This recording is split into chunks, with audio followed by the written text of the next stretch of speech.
இந்த நேரத்தில் நான் என்னை மாற்றிக்கொள்கிறேன். நான் தொழாமல் இருந்தேன், தொழப்போகிறேன்.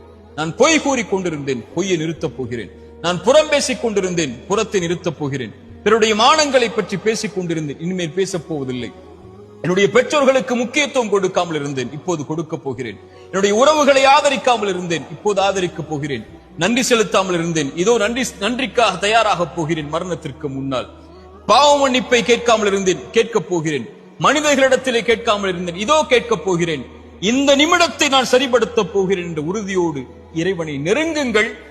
உங்கள் வாழ்வில் எது இல்லை என்றாலும், எதை நீங்கள் இழந்திருந்தாலும் அந்த கவலையை இறைவன் நீக்கி அவனிடத்திலே நெருங்குவதற்குரிய வாய்ப்பை இறைவன் கொடுத்து, உங்களுக்கு எதை வேண்டுமோ அதை அவனிடத்திலே கேட்டு பெறுவதற்குரிய அவகாசத்தையும் இறைவன் நீட்டித்து தருவார். இந்த ஒரு புரிதலை புரிந்தால், இந்த நேரத்தை பயன்படுத்தினால், இந்த நாளை பயன்படுத்தினால், இந்த நொடியை நமக்காக நாம் அமைத்துக் கொண்டால், இந்த உலக வாழ்வில் நாம் வெற்றியை நோக்கி பயணிக்கலாம்.